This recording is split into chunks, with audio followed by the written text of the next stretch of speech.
All right, Seahawks come to that ugly ass stadium that's behind Brother Keith. Take on the Ravens. Why gotta be an ugly ass Another stadium? first Yo? place It's team. actually beautiful, Skull, especially on a sunny Nah, day. nah. I be driving past it. It be purple and shit sometimes. Man, turn the fucking lights off. Um, Yeah, another y'all first go place first. team. Last time I went out on that ledge, I'm gonna let y'all talk first. Did anybody say anything about Lamar this week? Not Even that I if know even if of. you did, I wouldn't tell you. You got that. You got to do your own I be research. needing that info, You yo. got I to do be your needing own that research. info. That shit is important, yo. Bulletin board material is important. Nah, the Seahawks don't usually be talking. They like Pete Carroll. They be chilling. They usually be relaxed. Once Mr. Sherman them got out of there. But no, it's just another first place team coming in. Mm-hmm. It's gonna be tough. It ain't going. I mean, we thought Lions game was gonna be tough, but it's gonna be a good game. They solid. They don't beat themselves. They stick to the run. They're gonna run the ball. They're gonna keep running the ball. They're gonna keep running the ball. And then once they establish a 4 to 5 yard, 3 to 5 yard rush per average, they're gonna start throwing the ball on the outside. They're gonna start play action to you and sucking you up. That's pretty much the offense. Whoa, Run, whoa, run, call. whoa, whoa, whoa, Yeah. Yo, whoa, nasty. whoa, Nitty after dark. God damn. whoa. It's the Thursday. The Thursday throw me off. The Thursday throw me off. LaDon Black. What happened to her? You don't follow her? Wow, Scott. Eh? Pretty Yeah, good. man. I don't know if you like Jaguars, but if a cougar is your favorite cat, Oh my god. Oh my back to god. football. Back to football. Yeah, man. Oh shit. It's gonna be a good game. It should be a good game. They defensively they solid. I think the way the Ravens can beat them is in the screen game. They don't defend the screen very well. Um, they the intermediate area underneath. You can attack them in that area. Um, if the Ravens will turn the ball over, I think they should be able to win the game. They are the better team. They are. I don't know if they win by 2 touchdowns. I don't know if they blow them out by the Lions because I think Seahawks just a more solid team. But it should be you home. Geno Smith, I think they'll be able to turn him over a couple times. You should win comfortably, at least by 10 points. I think the Ravens should win this game. Yeah, I mean, honestly, I got the Ravens, of course. And I only say of course because unless it's a team that has shown the ability to consistently beat us, and maybe I'll pick the Steelers next time. But as far as I don't go in thinking we're the underdogs most times, just because 8 always gives us a great chance to win. I've never seen 8 just get blown out or just be overmatched. Even when we lose, it's something to where we had a chance in the game. I do think the Seahawks present a interesting challenge for us. I mean, last year they had a team that couldn't stop the run, and this year they kind of beefed up that side of the ball, and they just added what's his name, Leonard Williams, I believe. Yes, yes. And Yeah, they you just know, added him. yeah, and you adding that with the Bobby Wagners that they got in the offseason, and then their secondary is strong. So they have strong people on each unit of the defense, and then on the flip side, the offense. He's mentioned it. Pete Carroll loves to run the ball, and they have the personnel to do so with Kenneth Walker and Charbonnet as well. And then also in the pass game, you have studs at each level receiver. You got Lockett and Metcalf on the outside, and you got Jackson Smith and Jigba in the slot. And it's like, you got to kind of have to pick your poison. I think where we will take advantage of is having Geno on the road in a hostile environment with the ability, the newfound ability of our team to be able to get home to the quarterback. And we have some solid guys on that defensive side of the ball too on each level. So I think that's going to be the difference as far as us being able to kind of limit their offense from scoring 7 and maybe kicking 3 at times. And on the flip side, yes, they have a talented defense, but I think Lamar is the X factor as far as his ability just to do different things, the way he's throwing the football, the protection. It could improve, but I think he's been doing a solid job of just being aware, biding time, moving in the pocket. I mean, he's really evolving in all facets of his game without having to get out there, run 15 times a game. So I got the Ravens. Do I think it's tight? Yes. Do I think it's within 7 points? Yes, but I do think we control the game for the majority of the game.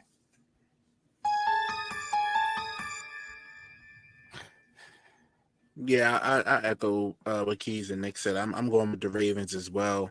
I think it's an interesting matchup for us, though. Piggybacking on what Nick said about the Seahawks rushing defense, they're only giving up 3.6 yards per carry on the season, only 7 touchdowns. So when I look at that, what can we do? Can we beat them up front? Can we impose our will on them?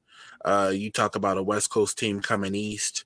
We know what that looks like historically, but what I'm looking at in the first quarter is, can you jump on this team and take their will early? And if you can come in and play physical football in the trenches, which we have been doing offensively and defensively, I think that puts you at an excellent chance to win this game. Their defense, quarterbacks are only throwing 65%. Completing passes at a 65% clip against this defense. 8 TDs and 6 interceptions they've had. So they're opportunistic defense. They can force turnovers. They will force turnovers if you're complacent, if you're lazy. And so we just got to come in and keep our heads down, stay focused, stick to what we do best. Punch teams in the mouth. I talk about it week in, week out. We have an evolving passing game, but you can always fall back on that lethal run game you have too. You saw that last week. Defensively for us, Geno Smith's completing 67.6% of his passes on the season, averaging 235 yards in the air. So can you get to him? We saw the Browns last week kind of get to him early, force some turnovers, knock him off his mark. So that's what I'm going to be looking for us. Can the Clownies generate pressure? Oweh, can Matabuki continue his streak, kind of getting that interior pressure? And I think we all know if you can get to Geno early, it can be a long day for them. But obviously he has weapons. You look at Jackson Smith, he's starting to get healthy, looking a lot more fresh. Tyler Lockett is always an issue. And then DK Metcalf, he's obviously what he is. So, and then Kenneth Walker in the run game. So they've got it at every position. Like I said, I think it's a great matchup for us, but this is a game, I think the Ravens, again, we're the better team. And I think it's a game we win probably 24-20. Something in that range, 24-18, 24-20. I think it'll be tighter than what the score suggests. Yeah, the Ravens just gotta get back to, and that's another thing. My last point, they gotta get back to fundamentals. Like they gotta tackle better. They gotta stay on their blocks better. There's a lot of players that could have went for touchdowns last week, but they just didn't block. They just decided everybody took the game off blocking. The Cardinals had a lot of rushing yards because the Ravens just wasn't tackling the hole. Like they wasn't finishing sacks. They gotta get back to the fundamentals. You tackle and you finish your blocks, you should win this game easy. Last time, my bad. Oh no, you good.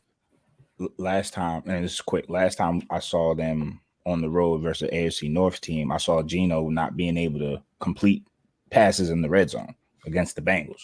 Mm-hmm. If we don't beat Geno, I'm gonna be a little concerned. I still think he's Geno Smith.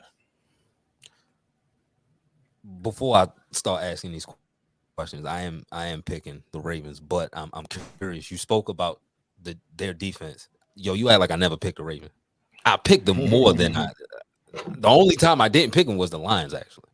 But this is a good team, and I'm curious because they got some studs in that secondary. And Keys, you spoke on them not being able to defend the screen. Again, last time I said Mark Andrews needed to be involved heavily, he was, and y'all beat the shit out of the line. Is this another Mark Andrews game? Because you got Tariq Woolen and Devin Witherspoon on the outside. Do you think they take away Zay Flowers in any way to make the offense, your offense, slow up just a tad? Yeah, that's what they're gonna try to take away from looking at the tape that I've seen on them throughout the week. They gonna take away the outside, and they're gonna you're not gonna be able to throw the ball over the top of their heads. They just don't let up long touchdowns like that. Everything really is like you got to dink and duck them up and down the field.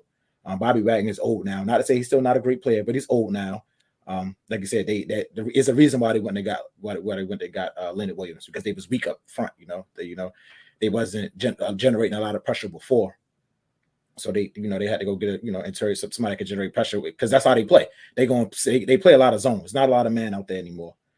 Really, it's never been a lot of man. Really, not with Pete. No, it's never been a lot of man. They play a lot of zone, so it's gonna be. So to your question, it's gonna be a lot of holes. You can beat them in front of the secondary from that 8 to 12-yard range. That's where you got to beat them.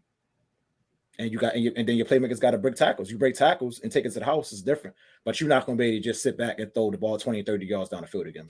And if you do, then you're probably going to blow them out. But that's not what I've seen on tape from them so far.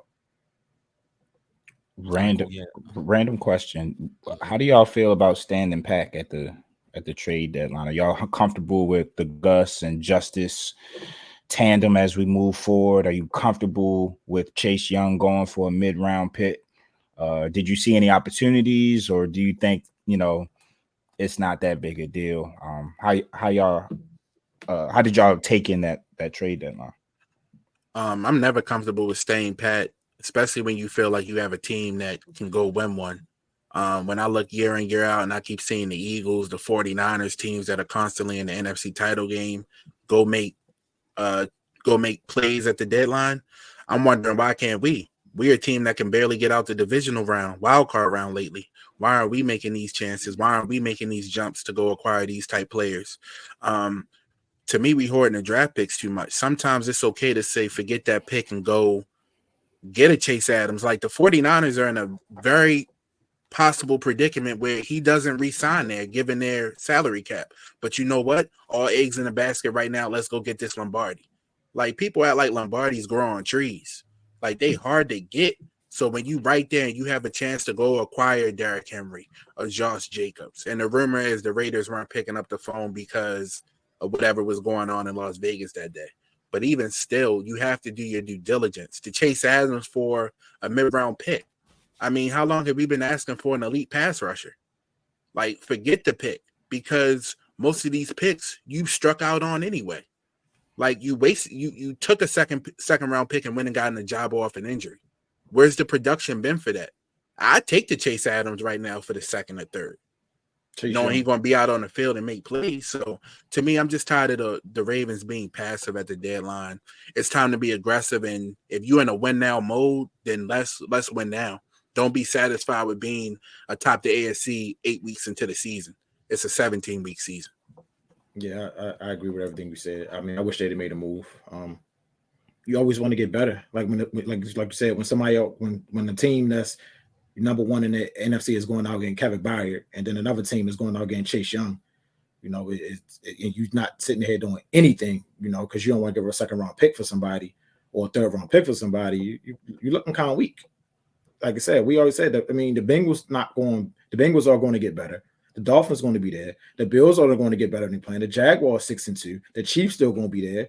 Like, even though these things didn't make moves, that's the reason why you make a move. They want to stay pat. Now let's go be better than them. So I don't get the saving the draft pick, especially when we talking about over 67% of your draft picks ain't panning out yet. And Keith kind of took what I had to say and crystallized that. I mean, we're not capitalizing fully on our draft resources anyway. So I don't know why we're hoarding picks as if we got Ozzy up in here. I think EDC's value, something that he brings to the table that maybe Ozzy didn't bring as much, is the fact that he's been able to turn draft picks in trades into pretty solid players for us, even dating back to Peters, right? Mm-hmm. So continue the trend. You can't draft. They're gonna get mad when I say this. I mean, you guys know EDC can't draft. Yeah, you gotta know your strong suit. He can't draft. I mean, he hit on Geno Stone in the 7th round, but it's Matt. I just saw like 5 4th rounders. Does that count though? Because y'all cut that nigga like twice. I don't know, man, but he's balling. He's balling now, but yeah. And he's hit on some picks, but it's like his miss race is high. And my thing is, why hoard the amount of picks that we hoard when you've had success in turning picks into impact players? Yeah, his legacy here is going to be to play where like Ozzy legacy is drafting. He drafted 5-6 Hall of Famers. His EDC legacy is going to be the players he bring in free agency, and that's okay. You win. It don't matter how you win. It don't matter how you win. You just gotta know what your strong suit is. And right now, he's trying to continue that because he was motivated by Ozzy. He's trying to continue that. Let's draft well. It's not working, buddy. I can count on my one hand. Linderbaum on the way up, Hamilton on the way up. Who else? Like, it's not a lot. It's really not a lot. Brandon Stevens been playing all right. Geno Stone. I'm sure if I look at it, I can find a couple others. You know what I mean? But Matabuke and yeah. Matabuke, yeah.